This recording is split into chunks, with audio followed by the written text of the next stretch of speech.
اتنے میں دروازہ کھلا اور رابعہ کمرے میں آئی، وہ بھی ان کے ساتھ بیٹھ گئی۔ بریکنگ نیوز لے کر آ رہی ہوں، رابعہ فوراً بولی۔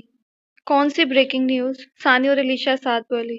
آج ڈنر پر وہ بدتمیز الینا بھی آئیں گی، بھائی نے انوائٹ کیا ہے۔ اف، ایک تو بھائی، پتہ نہیں کیا دکھتا ہے ان کو الینا میں، ثانیہ بیزار ہو کر بولی۔ ایسے نہیں بولتے، وہ جو بھی جیسے بھی شاہ کے دوست ہیں، پر بھابھی آپ بھی تو دیکھیں، بھائی اس چڑیل کی وجہ سے آپ کو اگنور کرتے ہیں، رابعہ فوراً بولی۔ کرنے دو، مجھے فرق نہیں پڑتا، علیشا دو ٹوک کہہ کر کھڑی ہو گئی۔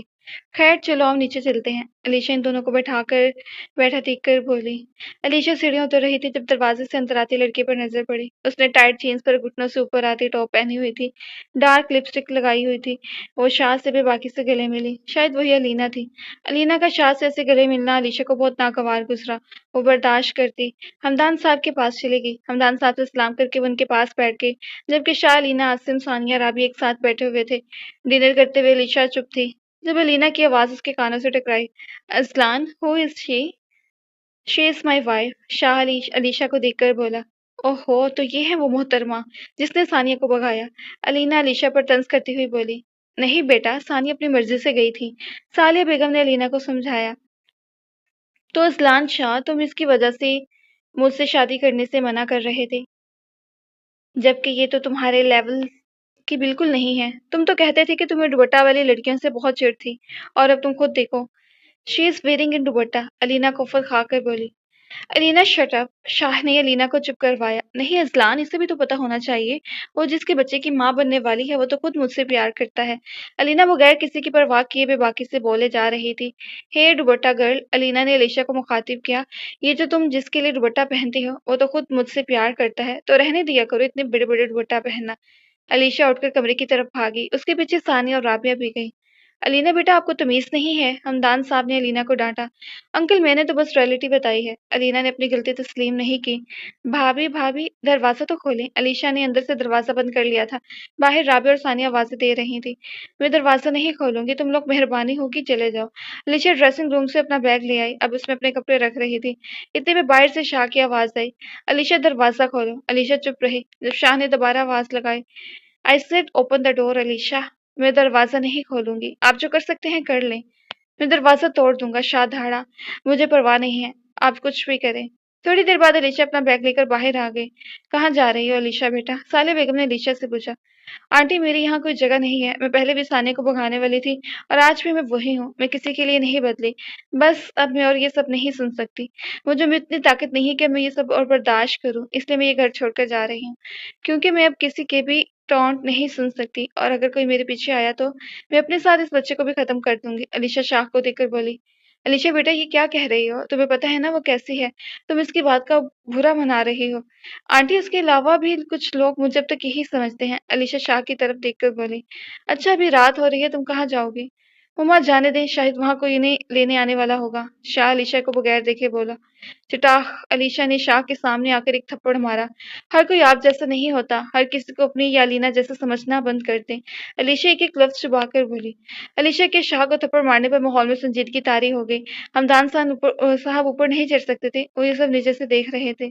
علیشا بیٹا ایسا مت کرو، صالح بیگم نے علیشا کو سمجھایا۔ بھابھی پلیز مت جائیں، آپ بھلے میرے کمرے میں رہیے گا، ان کے ساتھ نہیں، رابعہ شاہ کو ناگوار نظروں سے دیکھ کر بولی۔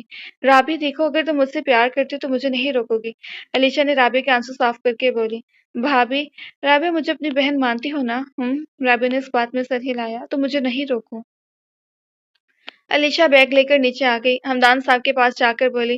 انکل آپ میرے بابا جیسے ہو، میں نے ہمیشہ آپ کو اپنے بابا کی طرح مانا ہے، اگر مجھ سے کوئی غلطی ہو گئی تو مجھے معاف کر دیجیے گا۔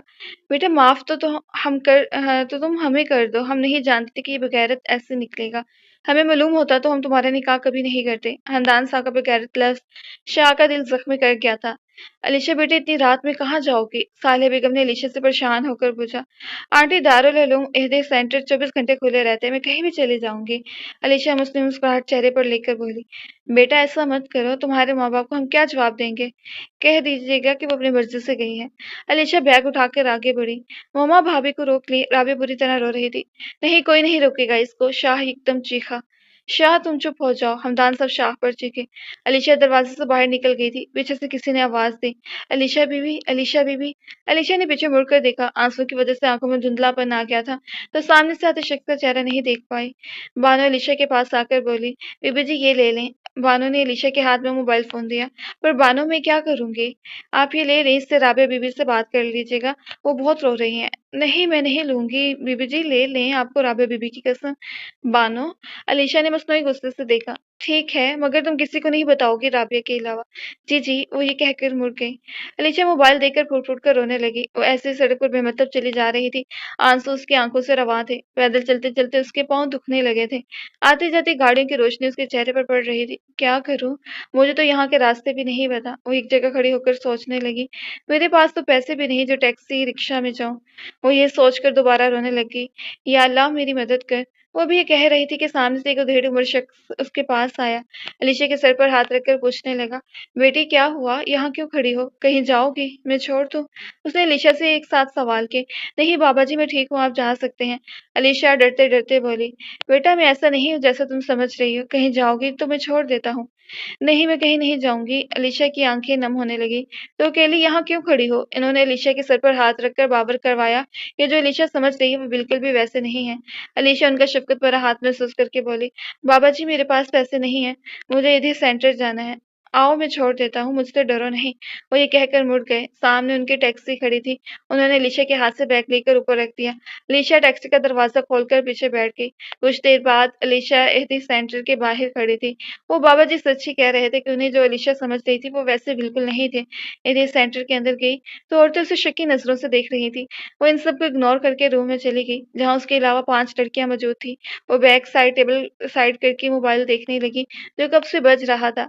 کسی نمبر سے کال آ رہی تھی، اس نے کال اٹینڈ کی۔ ہیلو بھابھی، آپ کیسی ہیں اور کہاں ہیں؟ سامنے سے رابعہ کی آواز ابھری۔ میں ٹھیک ہوں رابعہ، تم پریشان نہ ہو، اور میں وہی ہوں جہاں مجھے ہونا چاہیے تھا۔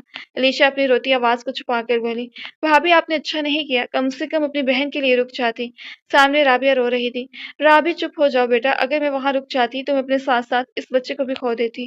اچھا رابعہ، میرے ایک کام کرو گی؟ علیشا کچھ یاد آنے پر بولی۔ جی بھابھی بولیں۔ رابعہ فوراً بولی، ایف بی پر مریم اعجاز نیم کی لڑکی کا نمبر دیکھو، اگر ہو تو پلیز بھیج دو۔ پر بھابھی وہ کون ہے؟ وہ میری دوست ہے، کراچی میں رہتی ہے، تو میں بھی وہیں جانا چاہتی ہوں۔ اتنی دور؟ رابعہ حیرت سے منہ کھولے بولی، ہاں مجھے یہاں رہ کر کرنا بھی کیا ہے؟ بھابھی ایسا مت کریں۔ رابعہ حالات میرے ہاتھ میں نہیں ہیں، میں نے اپنے آپ کو حالات کے سپرد کر دیا۔ اچھا تم دیکھ کر مجھے نمبر بھیج دو۔ علیشا نے رابعہ کی اور سوالوں سے بچنے کے لیے فوراً کال کاٹ دی۔ شاہ جب کمرے میں آیا تو کمرے میں عجیب سی خاموشی تھی، کوئی نہیں تھا جو اس سے لڑتا، کوئی نہیں تھا جو اس پر طنز کرتا۔ وہ یہ سوچ کر صوفے پر جا کر بیٹھ گیا جہاں علیشا سوتی تھی۔ تھوڑی دیر وہ صوفے پر بیٹھ کر علیشا کی خوشبو محسوس کرنے لگا جب دروازہ نوک ہوا۔ آ جاؤ۔ شاہ نے آنے والے کو اجازت دی۔ صاحب جی آپ کو بڑے صاحب کمرے میں بلا رہے ہیں۔ اچھا۔ وہ یہ کہہ کر کمرے سے نکل گیا۔ ہمدان صاحب کے کمرے میں پہنچا تو وہ کسی سے فون پر بات کر رہے تھے۔ کال کاٹ کر وہ شاہ سے مخاطب ہوئے، واہ اسلان واہ، آج تم نے بتا ہی دیا کہ ہم نے تمہاری کیسی تربیت کی ہے۔ ہم اس معصوم کو اس گھر میں تمہاری دلہن بنا کر لے کر آئے تھے، اور تم نے تو اس بیچاری کو اتنی تکلیف دی کہ وہ گھر چھوڑنے پر مجبور ہو گئی۔ تم نے کبھی سوچا ہے کہ یہی سب اگر تمہاری بہن کے ساتھ ہو تمہیں کیسے لگے گا؟ نہیں تمہیں دکھ نہیں ہوگا، کیونکہ تم ایک خود غرض انسان ہو جسے اپنے علاوہ کوئی نظر نہیں آتا۔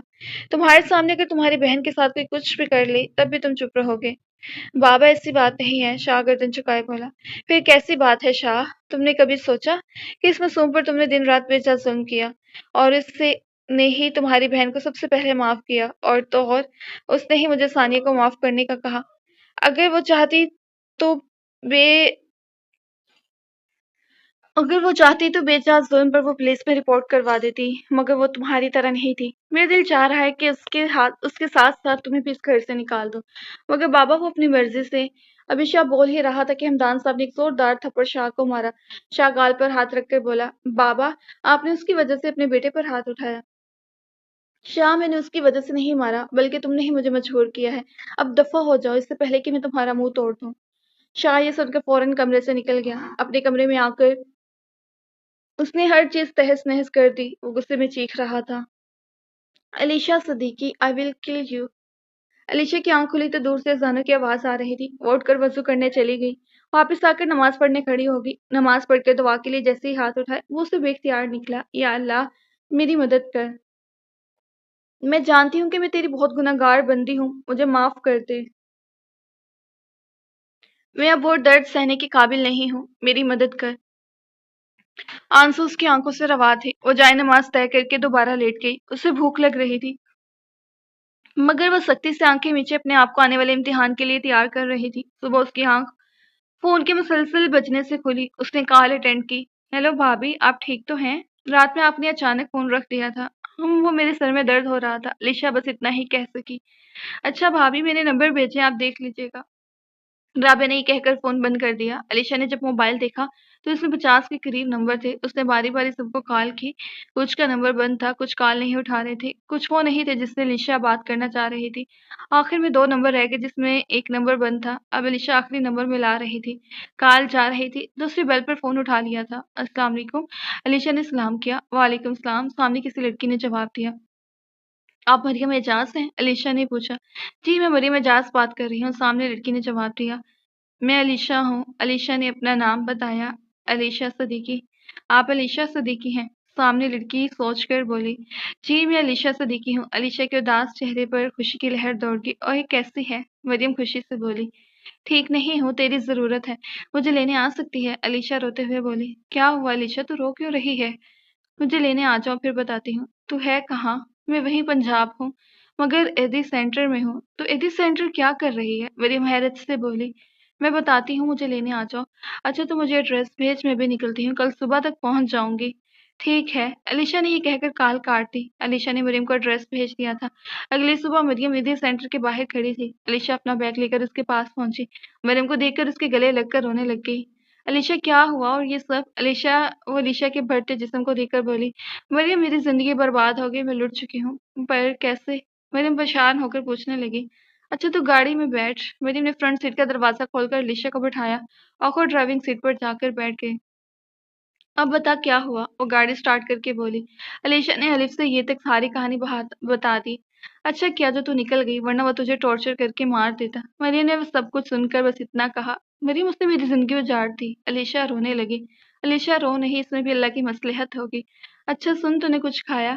علیشا نے نفی میں سر ہلایا۔ علیشا تو پاگل تو نہیں ہے، اپنے ساتھ ساتھ اس بچے کو بھی مارنا چاہتی ہے؟ یار میں کیا کروں، میرے پاس زہر کے بھی پیسے نہیں ہیں، کھانا کہاں سے کھاؤں گی؟ علیشا کی آنکھوں سے آنسو رواں تھے۔ اچھا میں کسی ہوٹل کے آگے گاڑی روکتی ہوں، ہم دونوں ساتھ ناشتہ کر لیں گے۔ نہیں میں ہوٹل میں نہیں جاؤں گی، علیشا فوراً بولی۔ ٹھیک ہے نہیں جانا، میں یہیں منگوا لوں گی۔ کچھ دیر بعد مریم نے ناشتہ کر کے گاڑی منزل کی جانب بڑھا دی۔